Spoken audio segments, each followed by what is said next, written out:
This is Riri Mokru, and you're watching Wrestling with Mental Health.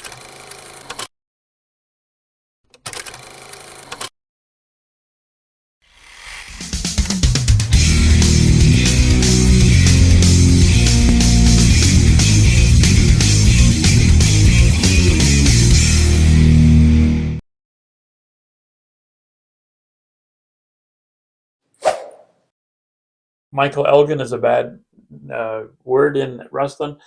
He has always been my friend. So it was him and I. Him and I did dozens and dozens of shows together. But either we were both, I was selling merch and he was performing, or we worked together.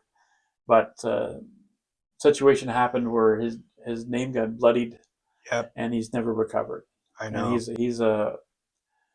You have to understand in wrestling, there's a lot of jealousy. Yep. Okay, instead of helping to build you up, they shoot you down. Like if I ran a competing podcast, that would impact our friendship. You know what I No, mean? But that's basically right. I get you.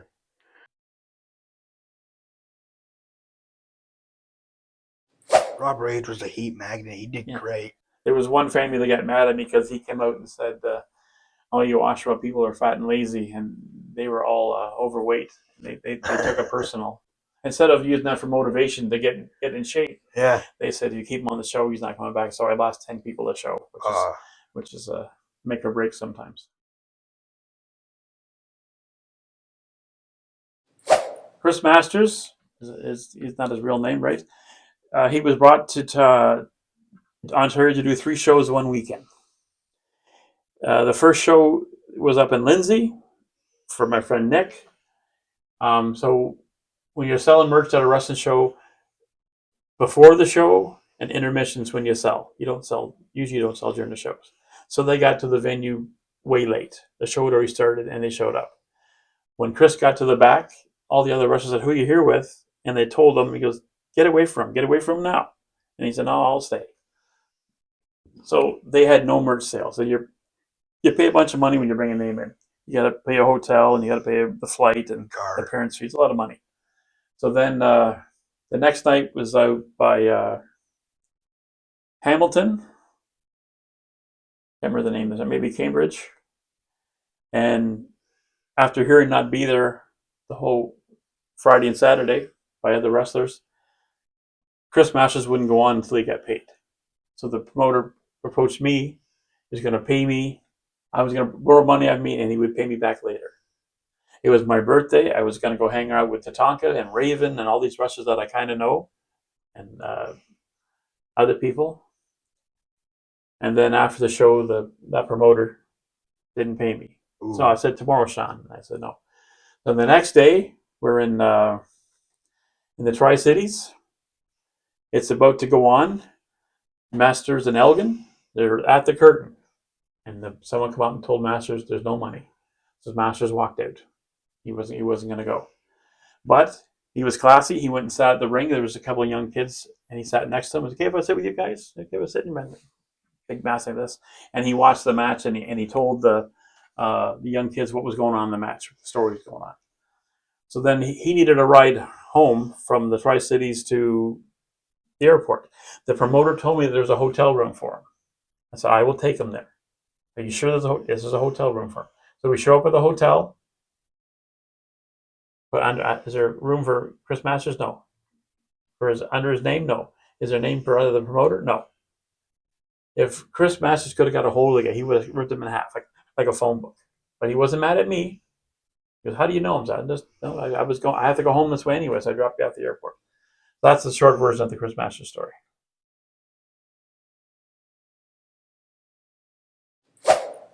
I used to have wrestling trunks that Abdullah the Butcher wore in Japan, Whoa. and he authorized them for me. I have. Um, at one time, I was planning on opening my own restaurant. It was going to be a wrestling themed restaurant, take off on the Hard Rock Cafe, and I had a bunch of wrestling gear. I had trunks that Ricky the Dragon wore. I had T-shirt that Manfire or Mankind wore. And it was all burnt on one side. Um, I can't think what else. I had a ton of stuff. Kane signed mask. No, I have a Kane sign mask, but it wasn't one that he wore. I had some ring gear from beautiful Bobby Eaton. Wow. And I put it on. It was the itchiest crap. You wouldn't want to wear it. Like, why? It was LeMay or something like that. It was so itchy. But it's all gone. I have very little left.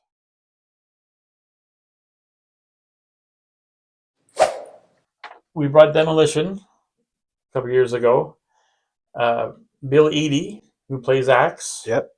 Before he did that, he was a super machine, and before he did that, he was the Masked Superstar. And the Masked Superstar was a favorite of mine. And if you look at my logo and his mask, there's a lot of similarities. Yeah. All right. When the machines came out, he was wearing the super machine mask, and I recognized his voice. I knew who it was. He would play a character where he would be the bad guy, but he was a real technical wrestler, but he was the bad guy. And then something would happen where the other bad guys didn't like him. They got jealous of him. They attacked him. So I like that. And then to bring him as Axe to my show was great. For me, one of my sponsors, it was great. And watching him do stuff, and all they were was like enforcers outside. But I've told Bill he's my favorite wrestler like 6 times, and he could care less. Like, whatever. That day we had them, there was 2 fans that dressed as Axe and Smash, and Smash said to me, "Smash looks more like me than I do." Right?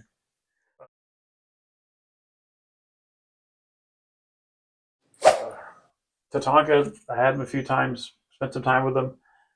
Good friend, I can talk to him online. I don't bug them. You know, had a had an interesting night out with him once with me and Brent. We had a great time.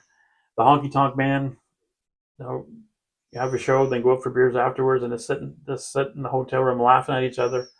I was driving him home once, and he phones Greg Valentine. He starts telling Greg Valentine, "Well, you know Sean." I said, "No, I've met Greg. I don't know him, but I've met him."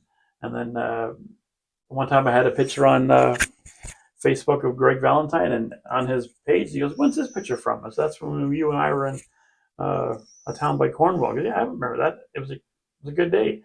I just sat there talking to Greg Valentine about wrestling.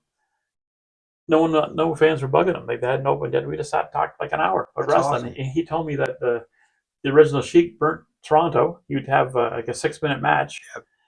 and then that'd be it. And then so Flair started bringing more serious wrestlers, and Flair and Valentine would have like an hour long match, and people got their money's worth, right?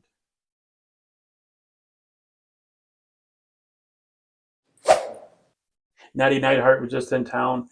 I can remember when they had Natty Neidhart in town, and she was in the back. She was back in my van, and she couldn't get the door to close. So I went and hit the button to close the door, and I spilled coffee all over her. No one else can tell that story, and she was just cool.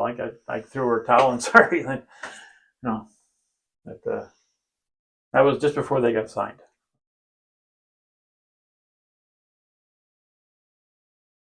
Shark Boy was a lot of fun. So I had to pick up Shark Boy at the airport. Well, he's a mass wrestler. I don't know what he looks like. They told me he looks like one of the bald ones. So I'm at the airport. Usually about 45 minutes after they land, they come out. And I'm going, he's not here. I can't find him. He's not here. He told me what shirt he'd be wearing. Then a guy comes out with acne. You tell he's been wearing a mask. I went, "You're Shark Boy." And he could do a lot of voices. He was really funny to be around. That's cool. He fancies his drink a little too much, but he was a lot of fun to be with. I mean, the everything was going wrong. They lost his gear, his suitcase, so we had to go back to the airport to see if they could find it. And on the way to the airport, they had the exit closed, and I told him, "Sorry." He goes, "But of course it is." You know.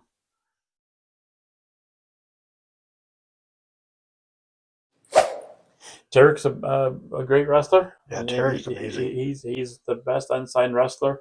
Um, some of them are just a weekend job, so they don't really take it so serious. I really can't think of anyone who's made it bigger. Derek. Yeah. He's wrestled all over the states and stuff. Oh, I know. I'm waiting for him to go to Japan. Oh, never know.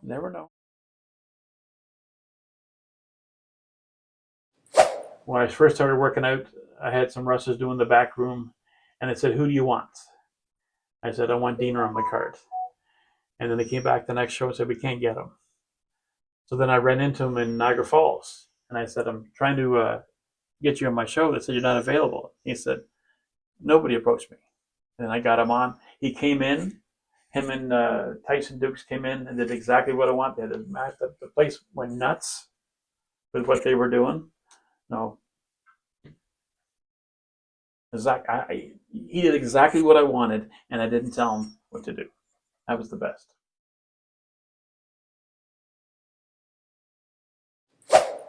People that know how to interact with the fans always seem to do better. Diener does great. Diener does very good with that. Diener has a patience. I mean, there's a fan that comes up to me as I walk out doing my thing. He's on top of me. Dr. Matz, that's Matz. I'm like, just tone it down a bit.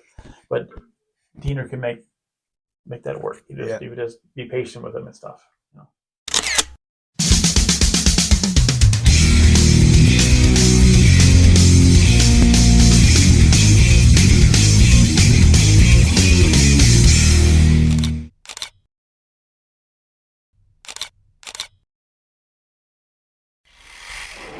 Hey, this is PWE superstar Cody Diener, the king of the schwa. You're listening to Wrestling with Mental Health. I want you to know it's important to take care of your mental health, but it's also important to support professional wrestling, independent professional wrestling, like Pro Wrestling Eclipse, like my buddy here has. So, hey, keep listening, keep taking care of yourself, and keep loving professional wrestling.